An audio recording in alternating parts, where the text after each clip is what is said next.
Hey, Soul Stories fam. Today's love story will make you blush, sigh, and maybe throw a pillow. Rate it from 1 to 10 in the comments, and don't forget to subscribe and ring that bell like it owes you money. A typical New York noon. Traffic roaring, horns blaring, streets packed with people in a rush. Harper Lane, 27, lived alone in a tiny rented apartment in Brooklyn. She juggled multiple jobs to make ends meet, including food delivery, cafe waitress, and freelance illustration gigs. Harper wasn't the type to live slowly. She was a mix of energy, quick wit, and unpredictable adaptability. But she also had a special talent. She wasn't proud of being clumsy in situations that should have been simple. Today, Harper was pedaling her battered delivery bike, a large backpack stuffed with steaming hot food strapped to her back. She turned onto Fifth Avenue, pulling out her phone to check the address. Was it 24B or 24D? Damn it, I forgot to look carefully, she muttered, steering with one hand while scrolling with her thumb. In that split second of distraction, something shiny and olive green appeared in her line of sight, an Aston Martin, parked neatly at the curb, glinting under the sunlight. Screech, thud! Her right pedal scraped hard against the car door, leaving a glaring scratch across the glossy paint. Harper froze. Her heart pounded like she'd just been caught stealing cookies from the kitchen. No way, she whispered, face turning pale. Images flashed in her mind of paying an amount equivalent to an entire year's rent, plus a few extra months. Just then, the cafe door nearby swung open. Alexander Reed stepped out, tall, wearing a tailored gray suit, deep blue tie, and neatly combed black hair. His cold gray eyes swept over the car, stopped at the scratch, and then slowly lifted to Harper. She swallowed hard, feeling like she was standing before a judge. His voice was deep and sharp, no need to shout, yet enough to make her shiver. Do you have any idea how much this car is worth? All Harper could think of was a future filled with instant noodles and sharing her cramped apartment with stacks of art supplies. Her hand holding the phone trembled. I'm sorry, I didn't mean to, she stammered, her voice quivering like it was caught in a draft. Alexander crossed his arms, gaze cutting right through her. Sorry doesn't erase the scratch. Harper tightened her grip on her backpack straps, her brain firing at full speed. If she just stood there, she was doomed. She had to do something now. And then a spark of an idea. Wait, I have a solution. She quickly dug into the pocket of her hoodie and pulled out a bottle of olive green nail polish she'd bought on sale that morning. Alexander frowned. You're not going to...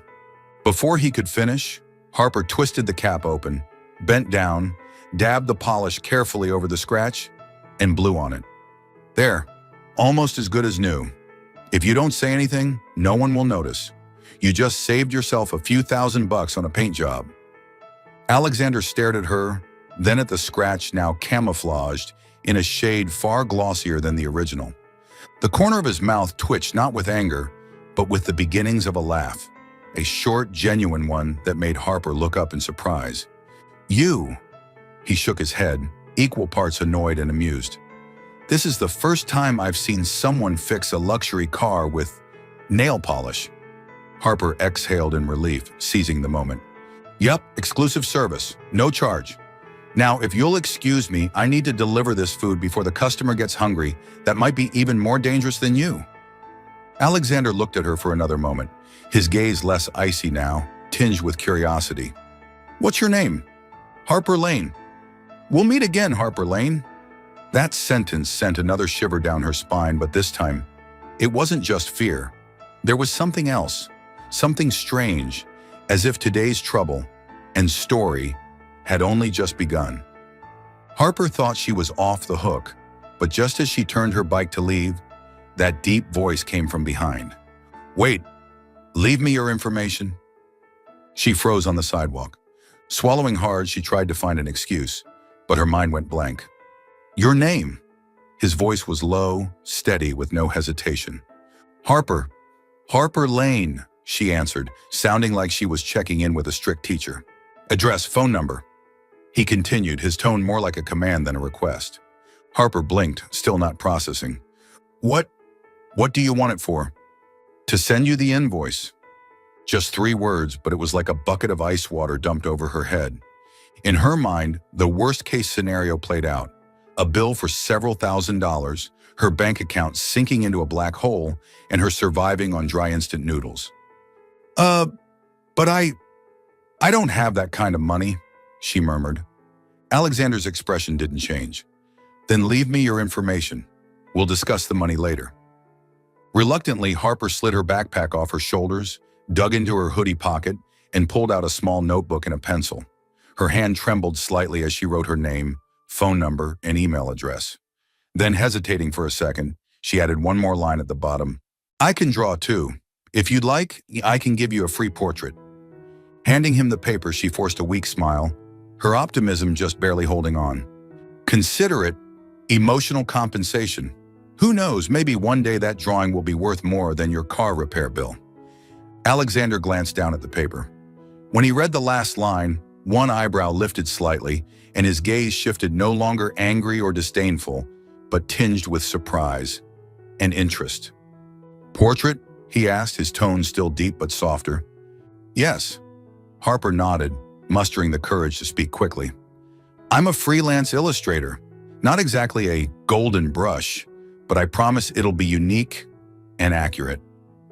He was silent for a few seconds, still studying her. Harper swallowed, wondering if she'd just saved herself or dug a deeper hole. Finally, Alexander folded the paper and slipped it into the inside pocket of his suit jacket. Instead of walking away, he pulled a leather wallet from his pants pocket, took out a slim, matte black business card and held it out to her. Keep it. Harper hesitated but took it. Only a few embossed words stood out. Alexander Reed, CEO, Reed Motors.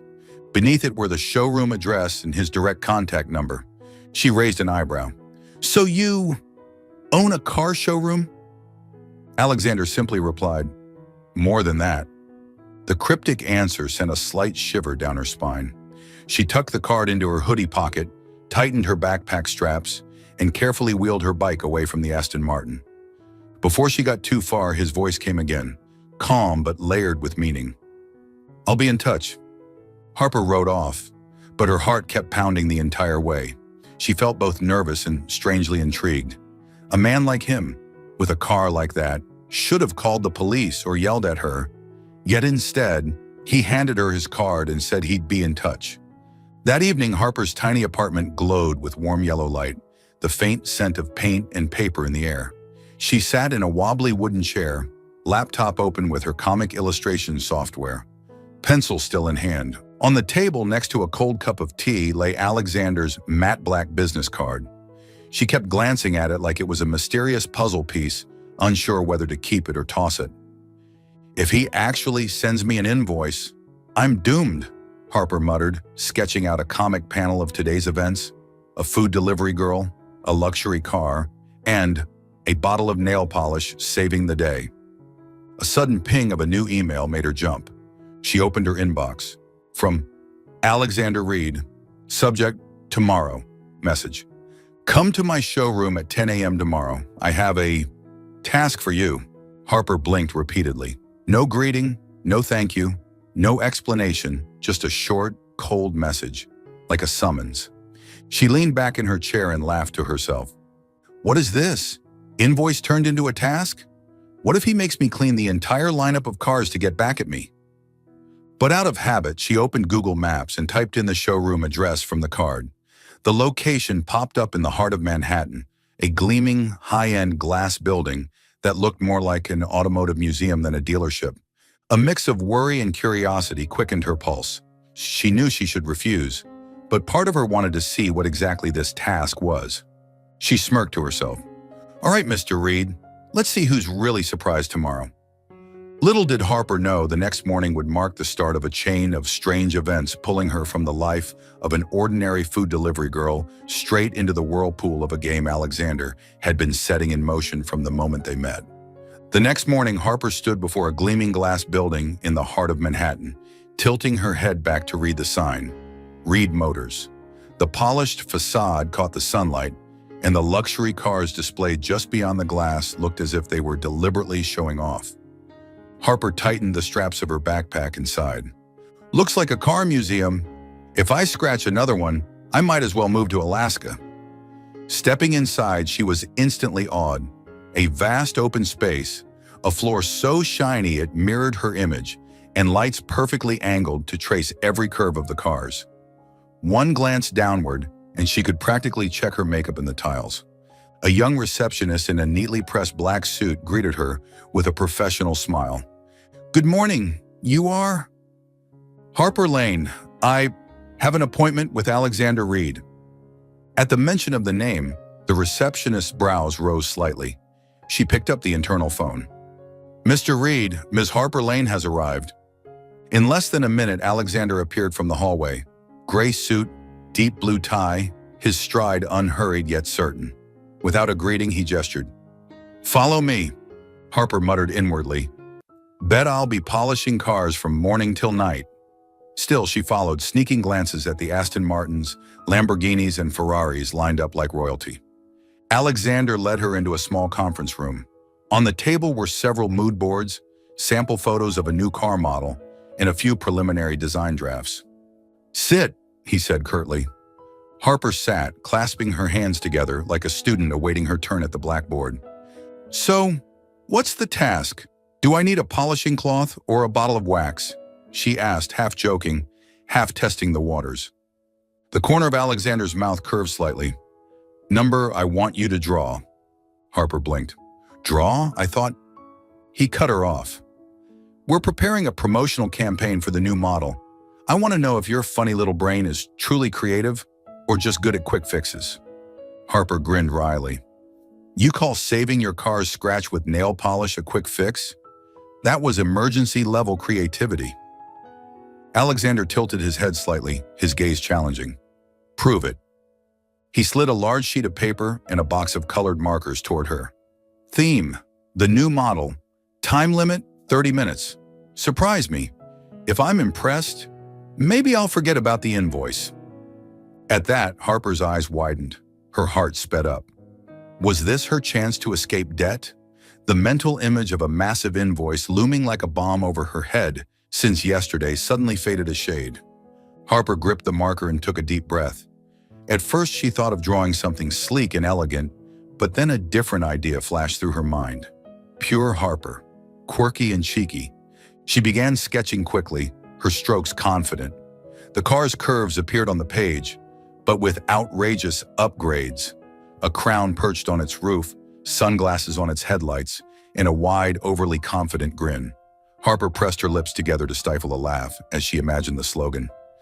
Alexander stood in the corner, arms folded, occasionally glancing at his watch but unable to look away for long from the woman fully absorbed in her work. Loose strands of hair brushing her cheek, hand moving fast as if she were drawing for herself alone. "Done!" Harper looked up exactly at the 30-minute mark, sliding the paper toward him. An employee passing by peeked in and burst out laughing. "Oh wow, this is going viral for sure." The drawing showed Reed Motors' new model in cartoon style, wearing a crown and sunglasses, with a hand-lettered slogan beneath. "Not just a car, this is your second love." A few more employees gathered, and soon the room was filled with laughter. Alexander picked up the sketch, studying every detail. Harper kept her face neutral, though her heart thumped hard. "Come on, laugh. So I don't have to sell a kidney." The corner of his mouth lifted, his eyes glinting with explicit approval. "Not bad. Could you make a few more like this?" Harper leaned on the table with a sly smile. "So I've passed the test and might get a reduced sentence?" Alexander set the drawing down and met her eyes. "Call it a trial period. Unpaid. But if the results are good, the invoice will disappear. I might even consider covering a modest living allowance for you." Harper let out a dramatic sigh. "Tempting offer, but remember, I only work if there's free coffee." This time Alexander actually laughed, a short, deep sound that made Harper suddenly realize. When he wasn't frowning, the man didn't look bad at all. As she left the showroom, Harper walked down the street whistling. The looming multi-thousand-dollar invoice had been replaced with a new hope, if she could get the cold CEO to laugh a few more times. Maybe the debt would one day be nothing more than a funny story. From the very first week of her trial period, Harper had already managed to leave an unmistakable mark on Reed Motors' showroom. On Monday morning, she was assigned to bring coffee to Alexander before he signed a major contract with an important client. Harper carried the coffee tray into the meeting room with the seriousness of a cat burglar, stepping lightly. But just as she set the cup on the table, her foot caught on the charging cable for Alexander's laptop. Swipe! The coffee cup tipped, dark liquid rippling, and splashing onto the corner of the pristine, white contract. Harper froze and Alexander looked up, his gray-blue eyes turning icy. The client paused as well, lifting the paper, coffee dripping in tiny drops onto the table. I'm so sorry, but on the bright side, you now have a one-of-a-kind latte-colored contract, Harper blurted. Silence filled the room for a few seconds, then the client burst out laughing. She's funny, Reed. At least now the contract looks less dry. Alexander gave Harper a look that clearly said, "You're lucky," but the corner of his mouth twitched upward, something Harper quietly counted as a small victory. By midweek, another memorable incident took place. Alexander was hosting a VIP delegation from Europe, presenting the new car line in the large conference room. Harper's task was to take a few behind-the-scenes shots for the marketing campaign quietly. Everything was going smoothly until her phone, tucked inside her hoodie pocket, suddenly blared. At first I was afraid. I was petrified. Harper froze, eyes wide. It was the remix of "I Will Survive" she'd set as her ringtone to remind herself to push through every deadline. The entire room turned to stare. A few guests raised their brows and Alexander blinked twice before letting out a very slow breath. Harper gave a sheepish smile, fumbling to silence the phone. Sorry, just a little self-motivation. Unexpectedly, an older gentleman chuckled heartily. I like her. In my company, everyone should hear that song every morning. The stiff atmosphere instantly lightened. Alexander noticed, and when his eyes met Harper's, he shook his head this time, clearly less annoyed than before. On Friday, Harper stirred things up again while trying to adjust the display angle of a car for a photo. She didn't realize she was leaning against the ignition button. The engine roared to life, startling a female customer. "Oh, I was testing the lighting effect," Harper said quickly, her face as red as a tomato. Alexander stepped over, switched the engine off, and said firmly, "Harper, this showroom isn't a stage play." "But if it were, you'd be the lead actor," she shot back with a mischievous grin. He paused for a second at that, then turned away slightly to hide his smile. Despite the string of minor accidents, Harper seemed to have a strange talent. Every time she appeared, the atmosphere noticeably relaxed. Alexander began to realize this while reviewing the week's reports. New contracts signed, tense client meetings, tough negotiations. They all had one thing in common. Harper had been there, and at least once she'd made someone laugh. He remembered Tuesday lunchtime when he was discussing import prices with a demanding client, and Harper walked past carrying a box of donuts, muttering, "Pastries are the savior of every negotiation." The client laughed, and suddenly the discussion went far more smoothly. On Thursday morning, when she adjusted his chair a few inches lower before a meeting, when he sat down, he found himself peering over the desk like a child, and Harper deadpanned. "A new perspective helps keep you humble." Even he couldn't hold back a laugh that time. Late Friday, as staff were tidying up, Harper passed Alexander's office and saw him standing by the window, looking out at the street. "What are you thinking about? Wondering what trouble I'll cause next?" she asked, leaning against the doorframe. Alexander turned, his gaze calm but deeper than usual. "I'm thinking, this place has been less tense since you got here." Harper blinked, caught off guard by the blunt admission. "So, does that mean my invoice has a chance of disappearing?" she asked, half joking, half hopeful. He studied her for a long moment before replying, "There's always a chance if you keep making people remember you for the right reasons." Harper grinned. "So I still get to cause incidents, but the good kind. Fine, I'll take the job." Alexander gave a slight nod, the corner of his mouth lifting. He didn't say it, But he knew he was already starting to look forward to the moment the showroom doors opened and Harper walked in, bringing with her an unpredictable burst of energy. The promotional campaign for the new car model, featuring Harper's quirky illustrations, turned out to be a bigger success than anyone had predicted. In just 1 week, showroom foot traffic noticeably increased, especially among younger customers. They came not only to see the cars, but also to take photos with Harper's out-of-the-box posters. A car wearing a furry winter hat, a car dressed in a tuxedo heading to a gala, and even one of a car slurping ramen. Alexander didn't say much, but Harper noticed he often lingered in front of the drawings, a flicker of something in his eyes that didn't match his usual cold demeanor. One evening, Harper stayed late at the showroom to finish a few more sketches. Most of the lights were off, leaving only her desk lamp casting a warm glow over the stack of drawings. She opened her laptop and clicked on a folder labeled Showroom Diaries, a humorous comic series she had been drawing about the showroom itself, with characters subtly altered. The cold, aloof boss became Mr. Ice, a man so in love with cars he hugged the steering wheel to sleep. The receptionist became the smiling goddess, who answered calls with a voice sweeter than candy. And Harper herself became the hoodie girl, a clumsy character blessed with the ability to cause positive chaos. Harper chuckled to herself as she drew a scene where Mr. Ice secretly polished a car with a handkerchief embroidered with the letter A. "What's this?" a deep voice said behind her. Harper jumped so hard she nearly drew a stray line across the page. She turned to see Alexander leaning against the doorway, arms crossed, eyes fixed on her screen. This is just something I draw for fun," she stammered, quickly closing the file. "It's not related to work. I'll delete it if you want." Alexander walked closer, his expression unreadable. "For fun? And you've made a whole series?" "Well, it's just to de-stress.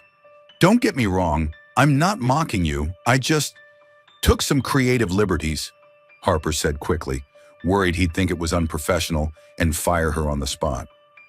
But instead of looking offended, Alexander pulled out the chair next to her and sat down. "Open it again. Let me see." Harper hesitated, then clicked the file open. Page after page appeared colorful, witty, and full of exaggerated, yet oddly charming characters. When he reached the page where Mr. Ice repaired a scratch with olive green nail polish, Alexander actually laughed out loud. It was a deep, short laugh, but genuine. "You really are one of a kind," he said, eyes still on the screen.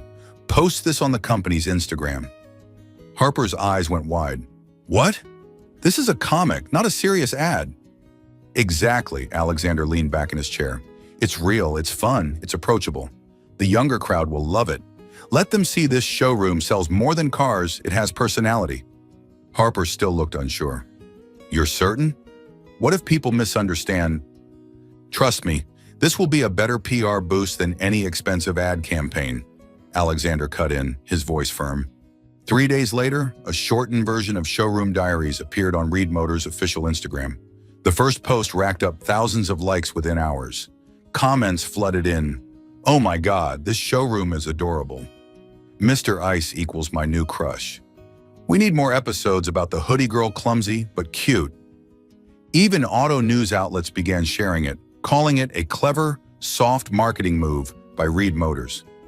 Showroom visits from young customers doubled. Some even came wearing yellow hoodies and baseball caps, just like Harper's, to take check-in photos.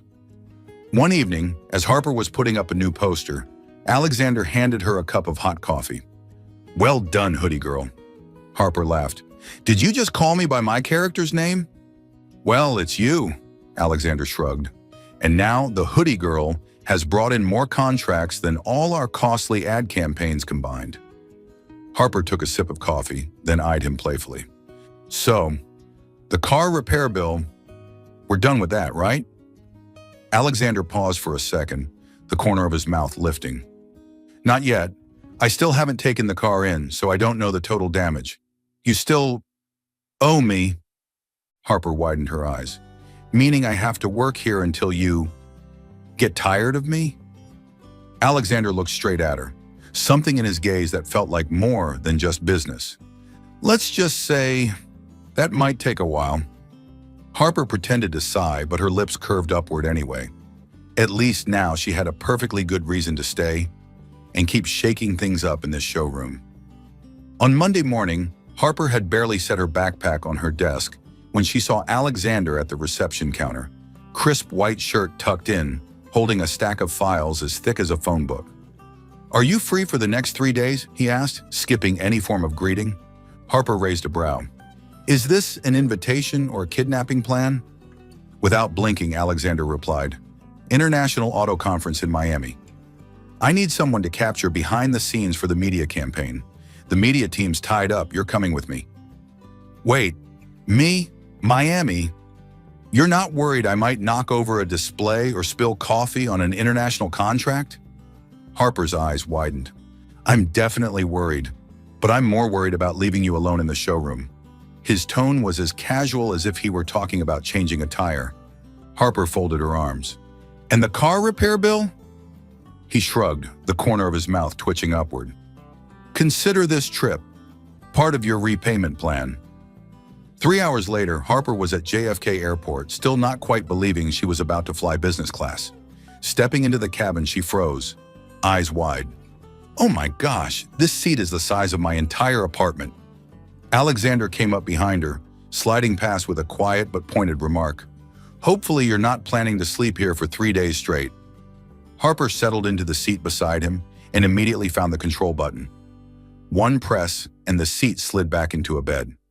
"Oh, this is nice!" Then she rummaged through the amenities kit, pulling out a gray sleep mask. "So fancy!" she exclaimed and promptly put it on upside down, the eye cover sitting on her forehead, the strap looped under her chin. Alexander glanced over, taking a full 3 seconds to decide whether to say anything. Finally, he asked, "Protecting your third chakra?" Harper paused, then took it off and laughed awkwardly. Just starting a new trend." When the flight attendant brought breakfast, Harper observed Alexander like a new student watching the teacher. A crisp white napkin was set in front of her. Harper nodded approvingly. "Wow, so thoughtful. They even give us a cleaning cloth." She dipped the napkin into her water glass and began wiping the tray table. Alexander set down his knife and gave her a look like he'd just seen someone use olive oil to wash a car. "That's a napkin." Harper froze, holding up the now soaked cloth. "Well, at least it's clean enough to wipe my mouth now." The flight attendant tried not to laugh, while Alexander turned his head away, but Harper still caught the subtle shake of his shoulders. Throughout the flight, Harper took pictures of everything. The frothy cappuccino, the complimentary socks, even Alexander dozing over his laptop. "This one's getting the caption, 'CEOs are human too, guaranteed to get 1 million likes,'" she said with a grin. Alexander cracked one eye open. "Post that, and your repair bill doubles." Harper hugged her phone to her chest. "Fine, but I'm keeping it as my wallpaper." When the plane landed, she pressed her face to the window, marveling at the turquoise ocean, golden sunlight, and palm trees swaying as if waving hello. "This is my first time leaving New York," she blurted out. Alexander tilted his head toward her, his expression softening briefly, but all he said was, "Then make the most of it, and don't lose your return ticket."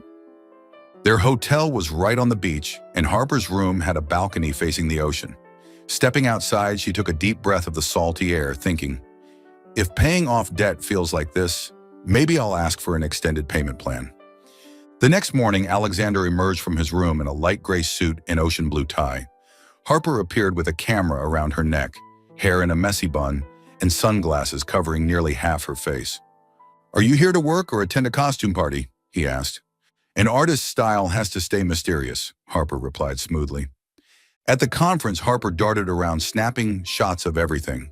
New cars, visitors, staff explaining features.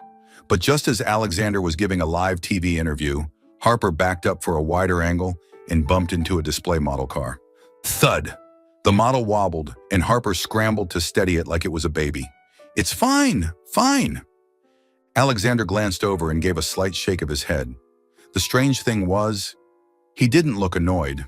She caught his expression as he turned back to the interviewer. It was as if he'd grown used to Hurricane Harper and maybe even found it amusing. That evening, Alexander invited Harper to dinner at a beachfront restaurant. Candles flickered, waves whispered against the sand. Harper rested her chin in her hand. Are you buying me dinner because I did a good job or because you're trying to bribe me? Both. He poured her a glass of wine. You did better today than I expected. Harper raised her brows. Whoa, CEO Alexander Reed just complimented me. Should we get that in writing?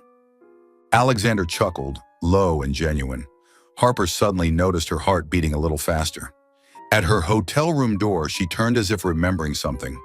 So, after today, my repair bill's down by at least 50%, right? Leaning against the door frame, Alexander's look was half serious, half teasing.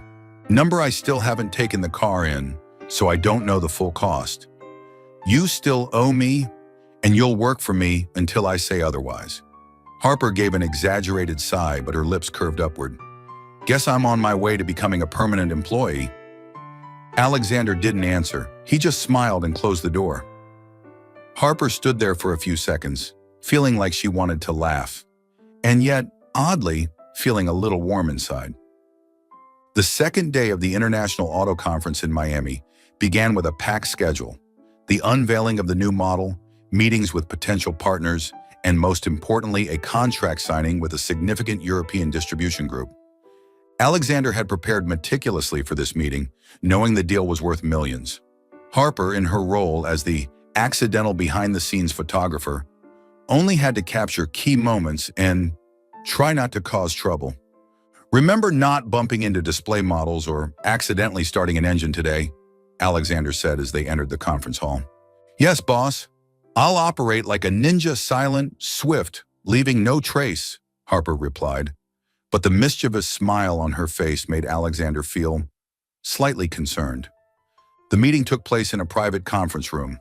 Both sides discussed terms, everything going smoothly until one of the European representatives, an older, stern man, asked bluntly, Our market is already saturated, so what makes Reed Motors different enough to attract younger customers? And don't give me the usual talk about quality or service. The air dipped into a brief silence.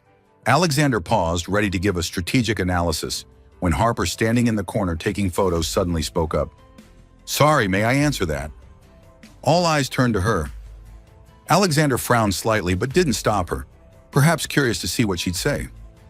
Harper took a step forward, holding her camera like a microphone.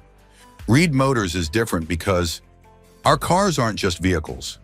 They're the main characters in your life story, like a companion always there when you need them. And sometimes, the reason you have a funny story to tell. She paused, then smiled. For example, do you know why luxury car drivers often go slow?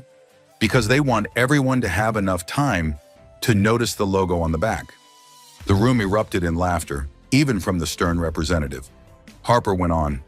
We understand that the younger generation doesn't just buy cars to get from point A to point B.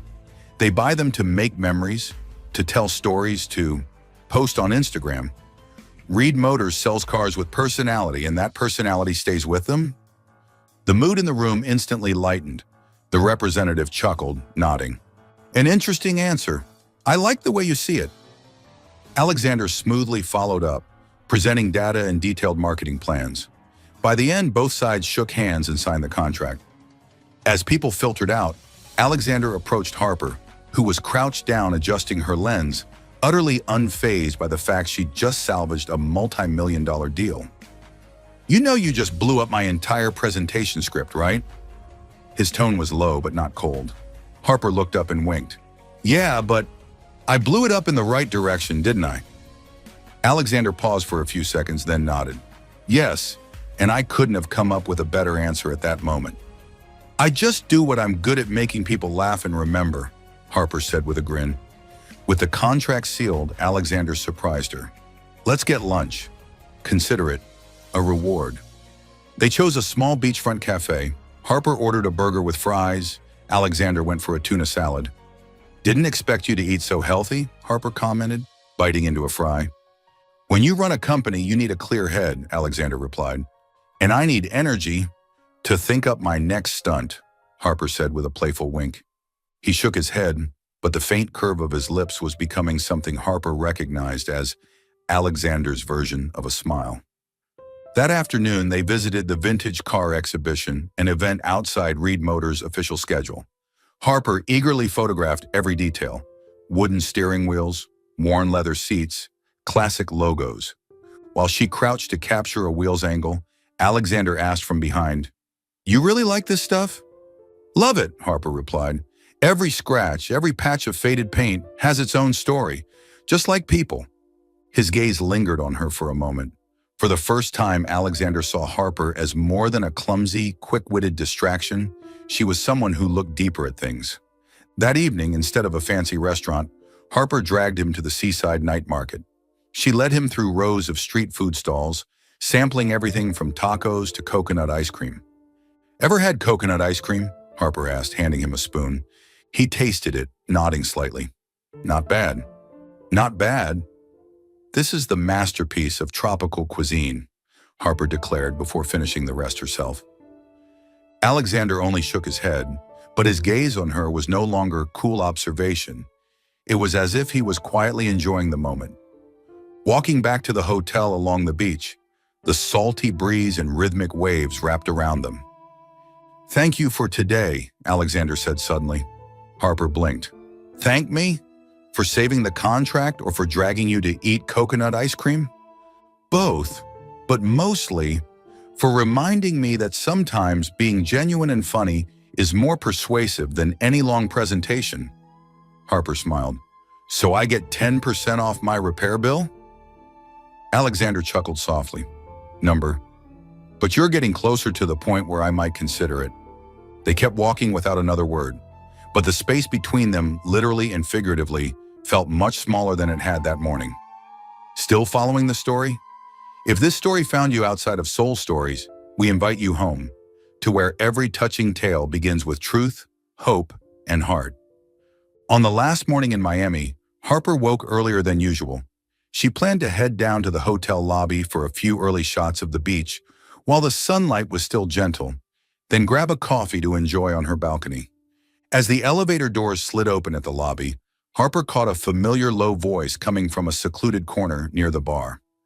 Alexander stood with his back to her, one hand in his pocket, the other holding a phone to his ear. His tone was different. Not the calm, controlled voice she heard in meetings, nor the clipped commands he gave employees. This was softer, warmer. "Yeah, don't worry, I'll be back in time. Make sure you take care of yourself and keep taking your medication." "I miss you too. Don't overwork yourself." Harper froze behind a large potted plant, her heart skipping faster than it should. "I miss you too?" The words echoed in her head, sharp and oddly bitter. Alexander rarely revealed emotion, yet with this person, his voice was tender. An unexpected pang, half disappointment, half unreasonable jealousy settled in her chest. She turned back toward the elevator, the coffee plan forgotten. Her mind was a jumble. "So that's it. I thought, well, maybe these past few days meant something, but he already has a girlfriend or someone important waiting for him at home." Every moment in Miami replayed in her mind. The evening by the shore, his rare laughter, the look he gave her when she'd saved the big contract. All of it seemed to fade under the mist of reality. "All right, Harper," she told herself. "Don't be the side character in someone else's story. Back to work mode. Keep your distance. No emotions involved." All morning at the conference, she did her job photographing, filming behind the scenes, capturing guest moments. But unlike usual, she didn't toss in her ice-breaking jokes or wander near Alexander unless it was strictly necessary. During the break, Alexander handed her a cold bottle of water. "It's hot today, drink." "Thanks." Harper took it, nodded briefly, and turned to check her shots on the camera. He tilted his head slightly, studying her. "You're unusually quiet today. Something wrong?" "Number, I'm just focused on work," she said, her voice neutral. He looked at her a moment longer, then let it drop. That afternoon, when the event ended early, Alexander approached her. "I want to try a famous seafood place nearby tonight. Join me?" Harper hesitated, then shook her head with a polite smile. "I think I'll have something light at the hotel. I'm probably just tired." His gaze lingered, as if weighing something. "Suit yourself," he said in a lower tone before walking away. She watched him go, feeling a faint ache in her chest. She was the one refusing, yet it still felt like she'd just let something important slip by. Back in her hotel room, the quiet was filled only by the distant sound of waves. Harper sat on the balcony with her laptop open, but her eyes kept drifting. The morning scene replayed again. Alexander on the phone. That gentle voice. Words meant for someone else. Her phone buzzed. A message from Alexander. "If you change your mind, I still have the table." Harper stared at the screen for a moment, her fingers hovering over the keyboard. In the end, she set the phone down, leaning back in her chair and staring out at the dark ocean. Almost an hour later, she headed down to the lobby to buy a drink from the mini-mart. To her surprise, Alexander was sitting in the lounge near the entrance, tie off, flipping through a car magazine. He looked up. "Thought you'd be asleep by now." "I came down for some water," Harper replied, a little flustered. "We're flying back tomorrow. Get some rest," he said, his eyes dropping back to the magazine. She nodded and walked on quickly. The next morning, as Harper was at the front desk checking out, a woman in her early 30s swept into the lobby with a confident stride and a bright smile. She spotted Alexander first, her face lighting up. "Big brother," she called, hugging him tightly. "I flew in from Boston, thought it'd be a nice surprise." Harper paused mid-step. "Big brother?" Alexander smiled. "Claire, why didn't you tell me? I thought you were busy." The woman turned to Harper, offering her hand. "You must be my brother's new colleague. I'm Claire Reed." Harper shook it, feeling a stone drop from her chest. Sister. She was his sister. Alexander glanced at her, his tone lightly teasing. "You heard that, right? Claire's my sister. I call her almost every day." When Claire left, Alexander stepped closer, lowering his voice. "Now I get why you were so cold to me yesterday." Harper gave a quick smile. "I was just tired." He narrowed his eyes. "Or you thought I was talking to a girlfriend?" Harper bit her lip. "Well, it did sound like it." Alexander exhaled, shaking his head in a way that was half amused, half exasperated. "If I had a girlfriend, I'd tell you. And if I wanted to invite you to dinner, I wouldn't need a work excuse." Harper stayed silent, her heart pounding so hard she was afraid he might hear it. On the plane, they sat next to each other. Harper didn't wear her sleep mask upside down this time, and she didn't dunk her napkin in water either. She still managed to sneak a photo of Alexander sleeping, only to hide her phone quickly when he stirred. "Give me that," he said, holding out his hand. "No," she said, clutching the phone to her chest. He smirked. "Hand it over and I'll pick the best one." Harper laughed and gave it to him. In that moment, the wall she'd built the day before dissolved completely, leaving only the easy warmth between them, and something else neither of them was ready to name. Since returning to New York, things at Reed Motors had gone back to normal, or at least they appeared to. Alexander was still buried in meetings and contracts, while Harper was busy with her quirky illustrations and darted around the showroom, snapping photos for campaigns. But Harper knew there was a thin, almost invisible layer between them, not the ice of when they'd first met, nor the warm spark from Miami. This was awkwardness. Whenever she caught Alexander looking at her, she'd remember him calmly explaining about his sister and that pointed line, "If I wanted to take you to dinner, I wouldn't need a work excuse." Just thinking about it made her cheeks heat. "Nope, can't let this sit here," she told herself, shading in the background of a new poster. "We're not stopping the story at this half-baked, awkward point." That night, Harper sat alone in her tiny apartment. The city outside was awash in light, but her laptop screen filled with open sketches couldn't hold her attention. She propped her chin in her palm, thinking about Miami the night by the beach, the "if you change your mind, I still have the table" text. Now it made her grin more than blush. And that's when the idea hit. She would apologize. Harper's style funny, a little ridiculous, and designed to make him laugh. She opened her animation software, a blank white canvas staring back. Two chibi characters took shape. Mr. Ice, a cute version of Alexander, still managing to look serious, and the hoodie girl, Harper herself, with her messy bun and trademark yellow hoodie. In the video, Hoodie Girl hides behind a giant potted plant, eavesdropping on Mr. Ice's phone call. The words "I miss you" appear in big letters, hearts flying everywhere. Next, Hoodie Girl imagines a mysterious girlfriend and runs around the showroom crying rivers of tears over-the-top cartoon style, complete with fish swimming by. The twist? Mr. Ice introduces his girlfriend, who turns out to be an Aston Martin wearing a wig, a floral dress, and sunglasses.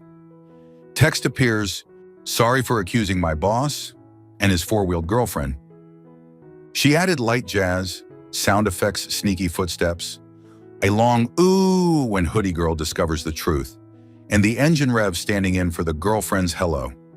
To top it off, Harper recorded her own voiceover. "And so, I learned never to stand behind a potted plant listening in unless I want to turn myself into the punchline of my own story." By 4 a.m., she leaned back in her chair, eyes burning but grinning. If Alexander didn't laugh at this, he was a robot. The next morning, after adding a few last color pops, she exported the file and opened an email. Subject: Apology to boss. Animated edition, no ads, no refunds. Body: Watch this before deciding to reduce the repair bill by at least 5%. She took a deep breath and hit send. Then she closed her laptop and spent the next hour imagining his reactions. The eyebrow raise, the deadpan, or her favorite hope, the laugh. An hour later, while she was deep in a sketch, her phone buzzed. "Alexander, I had to mute myself in a meeting because I was laughing. You just cost me my serious image with the board." Harper doubled over laughing, typing back, "Then my mission is complete. Now about the repair bill." His reply was instant, 0% reduction, but you've been promoted from nuisance to strategic nuisance. That afternoon, Alexander walked out of his office and straight to Harper's desk. A few coworkers glanced over curiously. "That video," he began slowly, pausing. Harper grinned. "Well, too good, right?" Well done," he said, voice low but without sarcasm. "You wanted to say cute, but you're afraid it'll ruin your image, right?" she teased.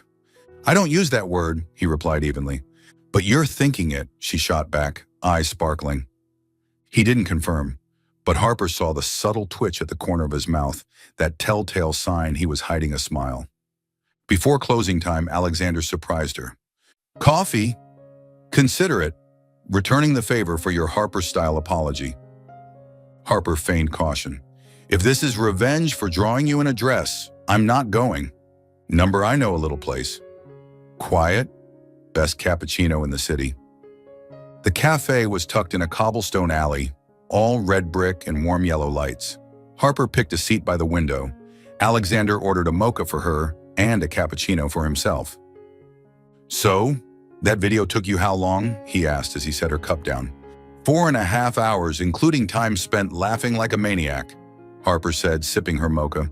"You know, the girlfriend scene had me laughing so hard my neighbor knocked on the wall." Alexander chuckled. "I honestly don't know why I keep letting you work in the showroom.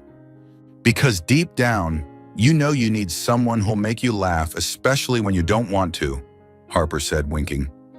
He didn't argue. His gaze lingered on her a little longer than usual. A week later, rain poured over the city. The showroom was quiet. Most of the staff had gone home early. Harper sat at her desk sketching when Alexander appeared with 2 cups of hot chocolate. "Consider it a reward for not causing a single incident this week," he said, setting one down in front of her. "You're breaking your record for complimenting me," she teased. They sat across from each other, drifting into conversations unrelated to work. Alexander talked about a childhood spent in his grandfather's garage, while Harper shared how she juggled school and part-time jobs to pay for her art program. Time slipped by. When Harper finally checked the clock, they'd been talking for over an hour without noticing. That night, just after she got home, her phone buzzed. "Alexander, I saved that video. A reminder not to judge someone too quickly." Harper, "Are you talking about me or yourself?" Alexander, "Both." Smiling, Harper opened her sketchbook. She drew Mr. Ice and the hoodie girl sitting by a cafe window, rain outside, cappuccino and mocha steaming between them. Underneath, she wrote, "Sometimes the best apology is a story that makes you both laugh." That morning, Reed Motors looked like a stage about to welcome the strictest judge in the world. Everything gleamed so much so that if a pin dropped, you'd hear the tinkle echo across the floor. The cleaning crew had polished the glass doors 3 times, reception had swapped in fresh flowers, and the lighting had been adjusted so that each luxury car glittered under the showroom lamps. Alexander, immaculate in a perfectly tailored navy suit, stepped out of his office, swept his gaze across the floor and said, "No mistakes, not today." No one dared to smile, much less joke. The only exception was Harper, standing off to the side at the reception desk, sketchbook in hand, wondering how she'd wandered into a movie scene this tense. At exactly 10 o'clock, a sleek black limousine pulled up to the entrance. Out stepped Richard Campbell, a legend in the real estate world, infamous for demands harder than reaching the moon and buying decisions that could make or break a company. In his 60s, tall, clad in a charcoal suit, with a silver inlaid walnut cane that was both a walking aid and a badge of authority, he cut an imposing figure. Alexander greeted him. "Welcome to Reed Motors. It's an honor to have you here." Campbell gave only a curt nod, his eyes sharp as blades scanning the showroom. Even from across the floor, Harper felt the temperature drop.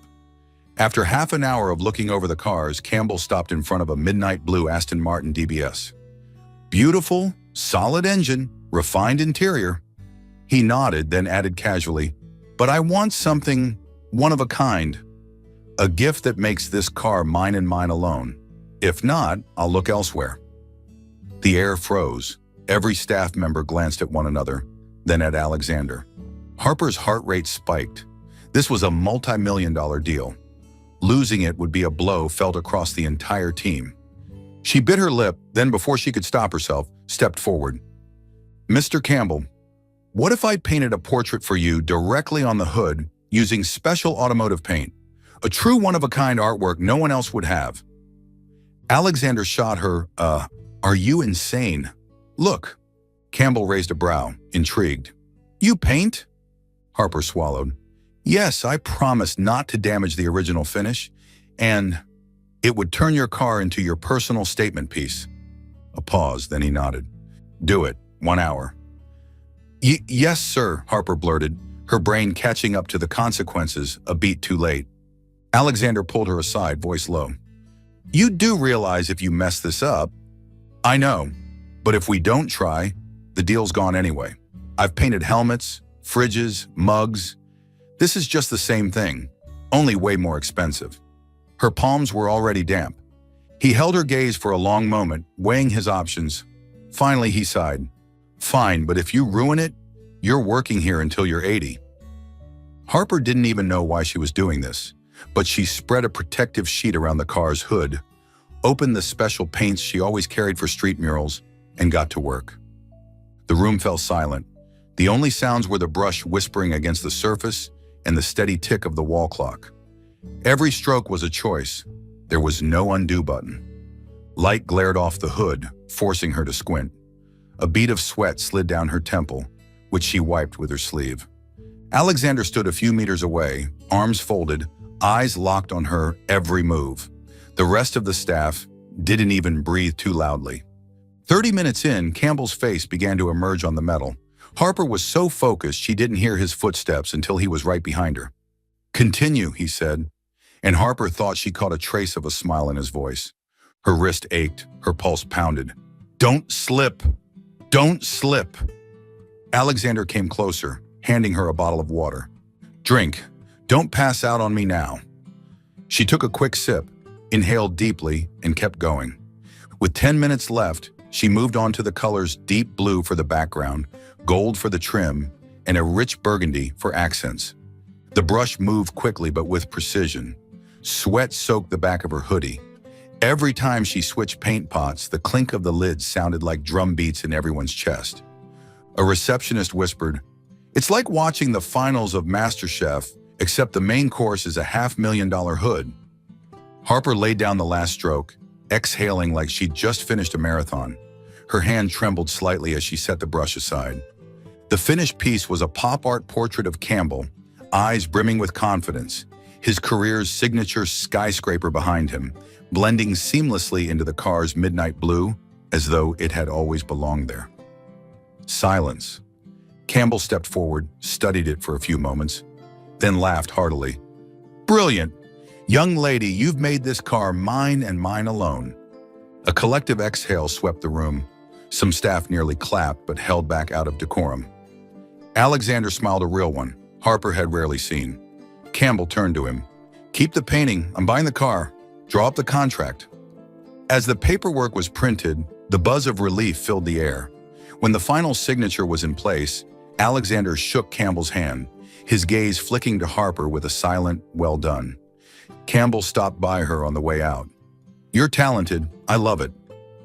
Alexander moved closer, his voice lower. You just saved a multi-million-dollar deal. I'm impressed. Harper tried to play it cool. So, the repair bill's settled? He smirked. Not quite. I still haven't fixed the car, but consider a few months of your debt prepaid. She pouted. You know how to keep people working for you? His gaze was more profound than usual. Maybe that's exactly what I want. Harper turned away, but her smile gave her away. If this debt meant she got to stay, she wasn't complaining. On Friday morning, Harper was busy coloring a new sketch in the corner of her workspace when the phone rang. The screen lit up with the name Alexander Reed. She hesitated for a few seconds before answering. Are you free at 10 p.m. tomorrow? His voice was low but carried a hint of mystery. I think so. Why? The launch of Reed Motors' new model. You're coming with me. Harper chuckled. You're inviting me because you're afraid I might spill coffee on the contract again, aren't you? This time, I have something to tell you. He paused for a beat, then hung up before she could ask anything else.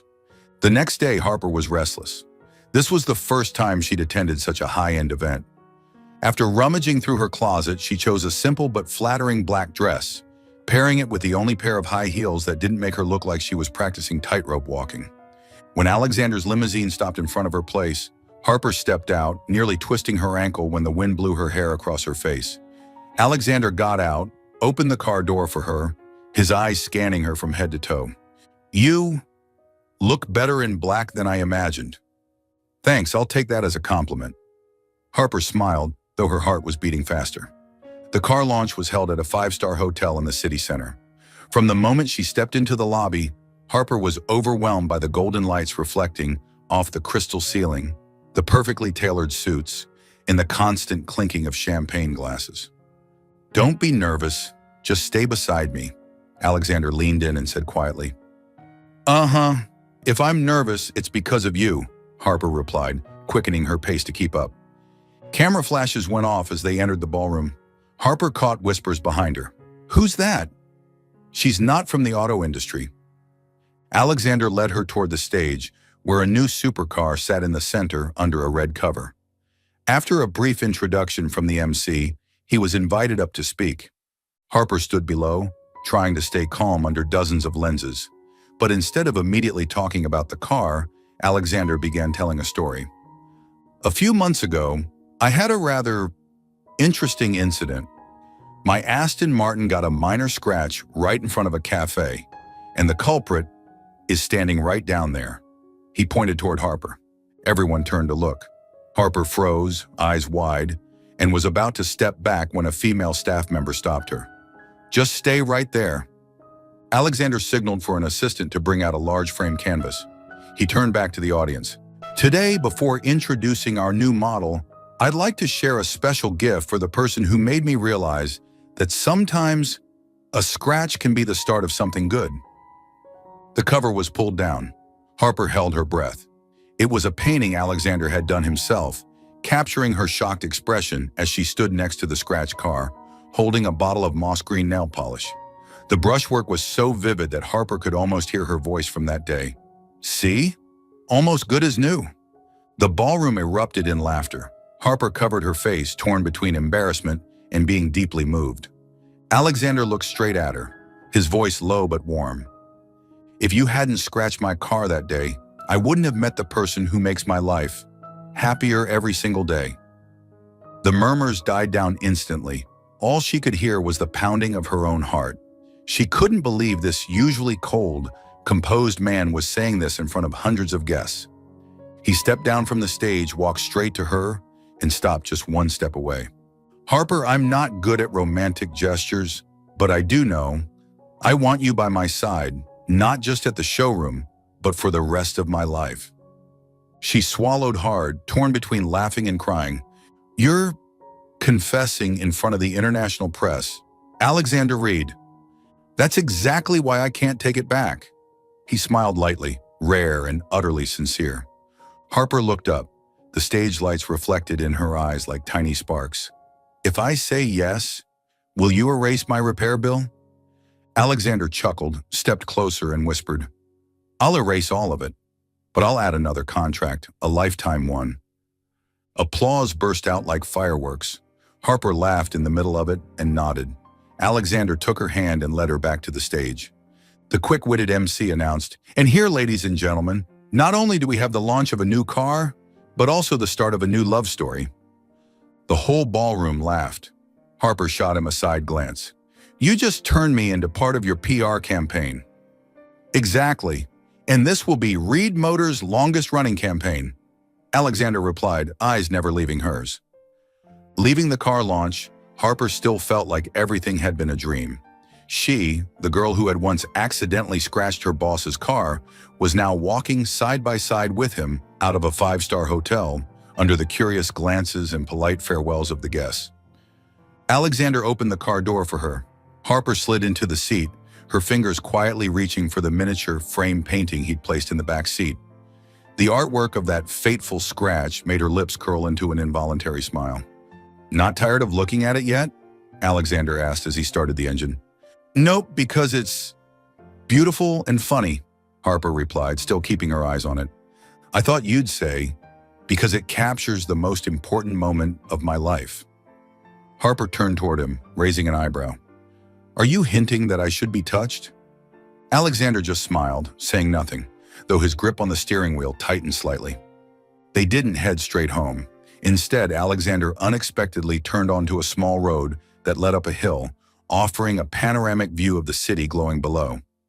Harper pressed her hand to the window, awestruck as ribbons of light stretched like a river of gold. "It's beautiful," she whispered. "I wanted you to see the city from this angle," Alexander said, switching off the engine and gazing outside. "The first time I came here, I thought, one day, I'd bring someone special." Harper chuckled softly, warmth blooming in her chest. "And it ended up being the girl who scratched your car." "Exactly. The girl who drove me crazy and then made me laugh more than anyone else." They fell into a comfortable silence, the only sound being the gentle breeze sweeping past. Harper suddenly recalled every time they had crossed paths, from the cafe to the showroom to the trip to Miami, all the way to tonight. Each memory felt like a strange puzzle piece that had somehow fallen perfectly into place. Alexander popped the trunk and took out a paper bag. He handed it to her. "For you." Inside was a beige knit beanie, simple but soft to the touch. "It's cold tonight. Wear it so you don't catch a cold." Harper laughed. "Didn't know you paid attention to little things like this." "I only pay attention to one person," he said softly, just enough to make her heartbeat skip. She put on the beanie, then turned to look at him.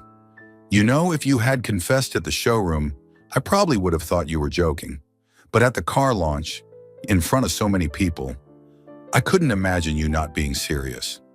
"I've never been more serious," Alexander replied plainly, his eyes fixed on hers. In that moment, Harper felt the space between them shrink. No longer boss and employee, no longer just a running joke about a repair bill, but two people truly seeing and understanding each other. Alexander slowly reached out, brushing away a loose strand of hair from her cheek. "Can I kiss you?" he asked, his voice so low and sincere it made Harper laugh. "You just confessed in front of the press, and now you're asking for permission?" "Because I want you to agree, not because the moment forces it." Harper stayed quiet for a second, then gave a slight nod. Alexander leaned in until only a few centimeters separated them. The faint scent of mint from him mingled with the crisp night air. When his lips met hers, Harper felt her heart pound hard, yet there was a deep, unexpected calm in it. It was an answer that didn't need words. The kiss wasn't rushed, just long enough to share warmth and sincerity. When they pulled back, Harper murmured, "You know, I think I just erased a few more months off that bill." Alexander chuckled, resting his forehead lightly against hers. "There's no bill anymore. Just the days. I want you here." They stayed there a while longer, gazing at the city. Harper leaned against his shoulder, her heart feeling light. And in the golden glow of thousands of lights, she knew that ever since that fateful scratch, her life had taken an entirely new road. After the high-profile car launch, everything changed in the blink of an eye. Harper, the girl once assigned to pouring coffee and tidying paperwork, now sat in the Reed Motors creative office, facing a massive idea board and surrounded by a young, dynamic design team. Alexander had officially appointed her as head of creative, giving a brief but heart-thudding reason. "No one else can make a client sign a contract while making the entire showroom laugh. I need you here and in my life." The news spread quickly through the showroom. At first, everyone thought it was a joke. But when they saw Alexander personally driving Harper to work every morning, having lunch together at the small salad shop down the street, no one doubted it anymore. Harper still teased, "Are you sure you didn't promote me just to deduct that repair bill?" Alexander smiled, his gaze serious. "That bill has already turned into a lifetime contract." One weekend morning, Alexander suggested, "Tomorrow let's go for a picnic outside the city, and we'll take the Aston Martin." Harper blinked. "The one with the scratch from the first day I met you?" "Yep, it's still there." "You haven't had it repainted?" "Number, you'll know why." That was all he said, leaving Harper with a head full of curiosity. The next day, the sky was clear and the sun was gentle. The Aston Martin rolled out of the city along a willow-lined riverside road. Sitting in the passenger seat, Harper nibbled on a croissant while sneaking glances at the legendary scratch on the car door, a tiny smudge of pale pink nail polish standing out against the midnight blue paint. Their destination was a wide, grassy field by the lake. Alexander spread out a picnic blanket and unpacked the basket. Brie cheese, crusty baguettes, fresh strawberries, and a chilled bottle of white wine. Harper's jaw dropped. "You prepared all this? This doesn't seem like you." Alexander raised an eyebrow. "I've learned how to surprise you." When the sun rose higher, Harper kicked off her shoes, walked barefoot on the grass, and approached the car. Her fingers gently traced the pale pink mark. "You know this scratch is a lucky charm. Don't you dare get rid of it," she said, half joking, half serious. Alexander stepped up behind her, his voice warm. "Agreed. As long as you stay with me for life." Harper turned to him, but before she could reply, he took a navy velvet box from his jacket pocket. Inside was a platinum ring with a sparkling, cushion-cut diamond. "Harper, if you hadn't scratched my car that day, I wouldn't have met the person who makes every day brighter. Will you marry me?" Harper laughed through misty eyes. "You're proposing next to a scratch?" "Yes, so you'll remember that sometimes what seems like bad luck turns out to be the best thing that ever happened." She nodded and he slid the ring onto her finger. They embraced, the sound of the lake breeze blending with their racing heartbeats. 3 months later, on a crisp autumn afternoon, a small chapel on a lavender-covered hillside was filled with guests. Harper walked in wearing an off-shoulder satin wedding gown, the train gliding over a path strewn with white petals. Alexander stood at the end of the aisle in a classic black tuxedo, his eyes never leaving her. When the officiant asked, "Do you take?" Harper squeezed his hand and said, "Yes, and the scratch too." Laughter rippled through the chapel, but Alexander leaned down and whispered, "I agree, to keep both you and that scratch forever." The wedding reception took place outdoors under a canopy of fairy lights. In the middle of the celebration, the Aston Martin, still bearing its pale pink mark, sat adorned with white flowers and ribbons, a proud testament to their love story. At the end of the night, they drove away with a "just married" sign rattling behind them. Harper rested her head on Alexander's shoulder, smiling. "You know, sometimes happiness starts with a single scratch and someone who refuses to erase it." Alexander gave her hand on the wheel a gentle squeeze. "And I'll never erase it." The Aston Martin sped off into the sunset, carrying the lucky scratch and a promise for a lifetime.